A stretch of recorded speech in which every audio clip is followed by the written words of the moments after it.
Hello viewers, আসসালামু আলাইকুম। Welcome to Mahbuba's blog. আজকে আপনাদের পেশোয়ারি স্টাইলে গরুর মাংস রান্না করে দেখাবো। এখানে আমি 2.5 কেজি পরিমাণ গরুর মাংস নিয়েছি। তো প্রথমে গুঁড়া মশলাগুলো অ্যাড করে দেব।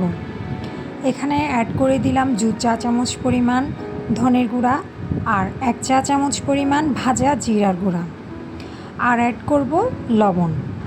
লবণ আপনারা যে যার স্বাদ মতো দিয়ে দেবেন।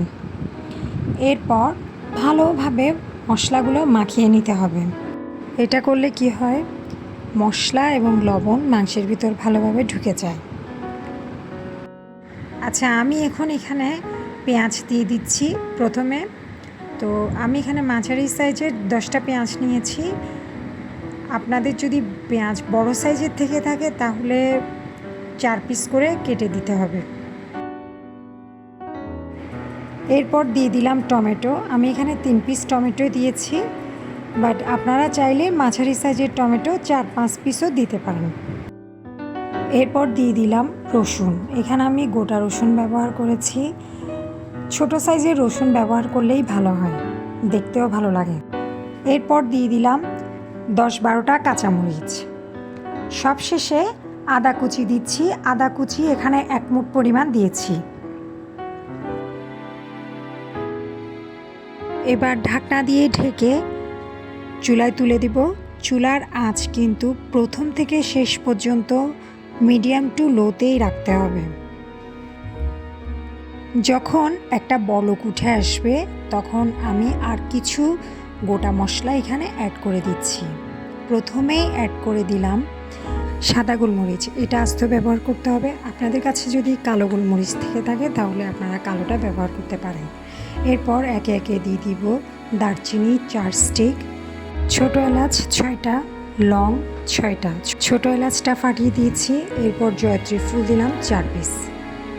সবশেষে তেজপাতা 4 পিস দিয়ে দিলাম। এবার ঢাকনা দিয়ে দিব আর 20 মিনিটের জন্য রান্না করে নেব। 20 মিনিট পর ঢাকনা সরিয়ে ভালোভাবে নাড়াচাড়া করে দিতে হবে। এবার আবারও ঢাকনা দিয়ে ঢেকে 20 মিনিটের জন্য রান্না করে নিতে হবে। আচ্ছা, 20 মিনিট পর দেখুন আমার রান্নাটা এমন দেখাচ্ছে। এই পর্যায়ে অ্যাড করে দিব 1.5 মগ পরিমাণ গরম পানি। ফুটন্ত গরম পানিটাই ব্যবহার করতে হবে। পানি দেওয়ার পর আবারও ভালোভাবে নাড়াচাড়া করে দিতে হবে যাতে নিচে লেগে না যায়। এবার আবারও ঢাকনা দিয়ে ঢেকে 40 থেকে 45 মিনিটের মতো রান্না করে নিতে হবে। দেখুন 45 মিনিট পর আমার মাংসটা পুরোপুরি রেডি হয়ে গেছে। আমরা মাংসটা কিছুটা নরম করে খাই, এজন্য আমি 45 মিনিট রেখেছি। বাট আপনারা যারা আরেকটু শক্ত রাখতে চান তারা 35 থেকে 40 মিনিট রাখলেই চলবে। দেখুন ভিউয়ার্স, আমার মাংসটা কতটা সফট এবং জুসি হয়েছে। আমি আরেকটা ভেঙে দেখাচ্ছি। দেখুন একেবারে সফট হয়ে গেছে। ভিউয়ার্স, যেহেতু আমার চ্যানেলটা নতুন, আশা করব অবশ্যই লাইক, শেয়ার এবং সাবস্ক্রাইব করে আমার পাশে থাকবেন। আর আমার এই রেসিপিটা যদি ভালো লেগে থাকে তাহলে অবশ্যই একটা লাইক দেবেন। আর কারা কারা আমার এই রেসিপি ফলো করে রান্না করেছেন সেটা অবশ্যই কমেন্টে এসে জানাবেন।